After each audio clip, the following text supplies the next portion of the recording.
So, breastfeeding. Everyone says it's the most natural thing in the world, right? But for so many new parents, it's anything but easy. It can be surprisingly tough. So today, we're going to unpack that. We'll look at the most common hurdles, from what a perfect latch even is, to figuring out the real reasons behind those feeding struggles. And it's all coming straight from our source material. And hey, if you're nodding along right now, you are definitely not alone. The reality is, it's just so much more complicated than we're often told. The whole point of this explainer is to say, yes, that feeling is valid, but also to give you some real clarity. So let's start at the beginning. What's the end goal here? What does a successful feed actually look like? Okay, so before we dive into all the things that can go wrong, let's get a really clear picture of what's supposed to happen. What does a good, effective latch actually look and feel like? Let's break it down. You know, a really effective latch boils down to 3 key things happening all at the same time. First up, you want to see the baby's mouth open super wide, with their lips flared out, kind of like a little fish.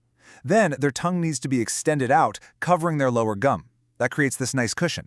And finally, and this is a big one, it's not just about the nipple. The baby has to take in a good chunk of the areola too. That's what really gets the milk flowing properly. So that's the ideal picture. But what happens when one of those key pieces isn't quite right? Well, the signs of a struggle can pop up for both mom and baby. And honestly, just knowing what to look for is half the battle. Yeah, this struggle really has 2 sides to the same coin. For mom, it might look like feedings that seem to last forever, seriously painful nipples, or maybe even a dip in your milk supply. And for the baby, you might hear little clicking or popping sounds while they're eating, or you might notice they're super gassy and fussy later. The most important thing to get here is that these aren't 2 different problems. They're totally connected.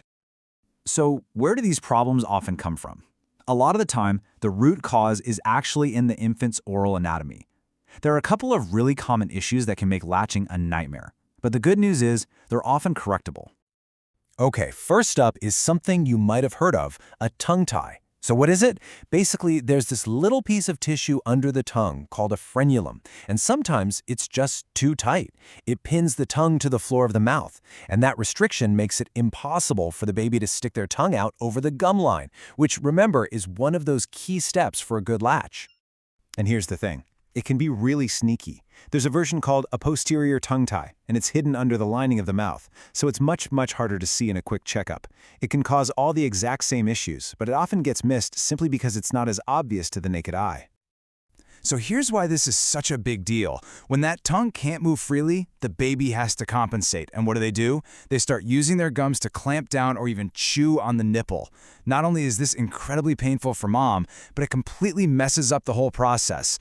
That special wave-like motion the tongue is supposed to make, the one that triggers the milk to let down, it just can't happen.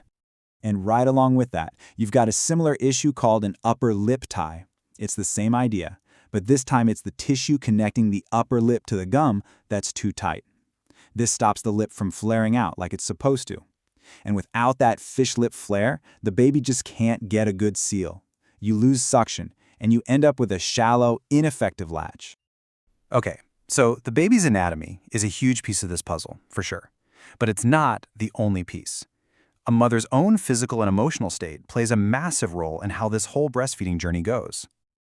And the source material really drives this point home. A mom's well-being is directly tied to her milk supply and how comfortable she feels. So let's take a look at some of the biggest factors at play here. Now, this might sound like a no-brainer, but it's so important we say it out loud. Stress, not drinking enough water, and just being bone tired. All of these things can directly impact milk supply. And when you're in the thick of it with a newborn, it's so easy to get caught in this really tough cycle that's hard to get out of. And let's zoom in on dehydration for a second, because the advice here is super specific. Breastfeeding moms should be aiming for about 2.5 to 3 quarts of fluid every single day. I mean, that is a lot of water. A simple trick, just keeping a water bottle glued to your side can make a huge difference. All right, so we've talked about the problems for both baby and for mom. Now let's get to the good stuff, the solutions. What can we actually do to make breastfeeding more comfortable and, successful? When it comes to those anatomy issues we talked about, the tongue and lip ties, the fix is often a really quick and simple procedure done right in the doctor's office.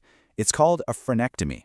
Basically, they just release that little piece of tight tissue. The whole point is to safely give the baby a better range of motion, which can immediately lead to a much better latch. And what about for mom's comfort? There are some great things you can do right at home. Hot compresses can feel amazing for any tenderness. And here's a pro tip. If you ever need to get the baby to unlatch, don't just pull away. Gently slide your pinky finger into the corner of their mouth to break the suction first. So much less painful. Oh, and one more fantastic little trick. After you're done feeding, just squeeze out a few drops of breast milk, rub it on your nipples, and let them air dry. It's amazing for preventing cracks.